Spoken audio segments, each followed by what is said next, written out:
নির্বাচনে এনসিপির প্রার্থী আমরা ঘোষণা করব। আমাদের যেন রাজপথে না নামতে হয়, আপনাদেরকে ওই সিদ্ধান্তটা নিতে হবে।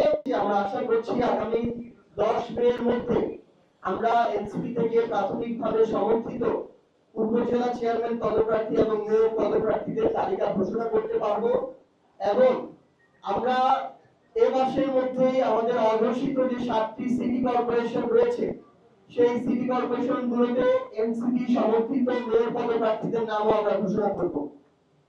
এখন আমরা এতে 11 দলীয় জোটে আছি, বিরোধী দল হিসেবে রাজনীতি করছি, সংসদে ভূমিকা পালন করছি, কিন্তু একই সাথে এনসিপি এককভাবে সাংগঠনিকভাবে রাজনৈতিকভাবে শক্তিশালী হিসেবে গড়ে ওঠার যে প্রক্রিয়া, আমরা সেই প্রক্রিয়াতে কাজ করছি এবং এর কারণে আমরা এখন এককভাবে প্রত্যেকটি জায়গায় স্থানীয় নির্বাচনে এনসিপির প্রার্থী আমরা ঘোষণা করব। পরবর্তীতে যদি দেশের স্বার্থে, জনগণের স্বার্থে, দীর্ঘমেয়াদী কল্যাণের স্বার্থে আমাদের কোনো স্থানীয় নির্বাচনে প্রয়োগ করতে হয়, সেটা তখনকার সিদ্ধান্ত। সেখানে যদি এই সিদ্ধান্ত বাস্তবায়ন হয়, কেউ থাকতে পারে, কাউকে উইথড্র করা হতে পারে, কিন্তু এখন পর্যন্ত আমরা এককভাবে আমাদের যে স্থানীয় নির্বাচন সেই নির্বাচনের প্রস্তুতি চালিয়ে যাচ্ছি এবং আশা করছি খুব স্বল্প সময়ের মধ্যে উপজেলা চেয়ারম্যান, পৌরসভা মেয়র এবং সিটি কর্পোরেশনের মেয়র পদপ্রার্থীদেরকে আমরা এনসিপির পক্ষ থেকে ঘোষণা করতে পারবো।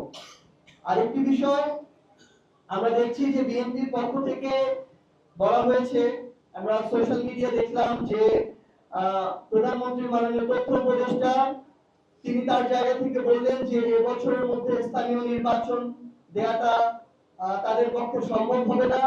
তাদের ভাষ্য অনুযায়ী আমরা যেটা বুঝতে পারছি যে তারা আবার স্থানীয় নির্বাচনকে টালবাহানা করে পিছিয়ে 2027 সালের ডিসেম্বরে নেওয়ার পরিকল্পনা করছেন এবং তারা এটা করতে চায় এর মধ্য দিয়ে তারা ইতিমধ্যেই জেলা পরিষদ এবং সিটি কর্পোরেশনের প্রশাসক দিয়েছে তাদের অযোগ্য নির্বাচনে পরাজিত যেই ধরনের নেতা কর্মী যারা আছে তাদেরকে দিয়ে তারা এখন জেলা পরিষদ, সিটি কর্পোরেশন পরিচালনা করছে এবং স্থানীয় সরকারের এই গুরুত্বপূর্ণ কেন্দ্রগুলোকে তারা নিজেদের ভাগ বাটোয়ারা আর লুটপাটের চাঁদাবাজির একটা সেক্টর বানানোর চেষ্টা করছে। তারা জাতীয় নির্বাচনের আগে বলেছিল যে যত দ্রুত জাতীয় নির্বাচন দেওয়া প্রয়োজন দেশের জন্য, মানুষের সেবার জন্য। তাহলে এখন তারা সরকার গঠন করেছে, এখন কি মানুষের সেবার প্রয়োজন নেই? এই উত্তর তাদেরকে দিতে হবে। উপজেলা পর্যায়ে কোন উপজেলা চেয়ারম্যান এই মুহূর্তে নেই। তারা আবার তাদের পূর্বে ক্ষমতাকে কুক্ষিগত করার যে পায়তারা, সেই পায়তারা শুরু করছে। তাদের আমরা কথা শুনতে পাচ্ছি তারা নাকি উপজেলা পরিষদ বিলুপ্ত করার চেষ্টা করছে। এই ধরনের ক্ষমতাকে কুক্ষিগত করা, তাদের সংখ্যাগরিষ্ঠ এমপিদের মধ্যে দেশের জনগণের সকল অধিকারকে পুঞ্জীভূত করে সেখানে ছড়ি ঘুরানো, এই ধরনের তারা যদি অপশাসন আবার কায়েম করতে চায় এটা তাদের জন্য হিতে বিপরীত হবে।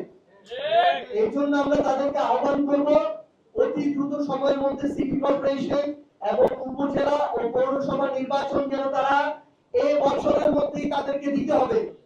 তারা বিরোধী দল এবং বিরোধী দলীয় জোটকে রাজপথে নামার জন্য সকল ধরনের অপকর্ম এবং অপসিদ্ধান্ত তারা গ্রহণ করবে।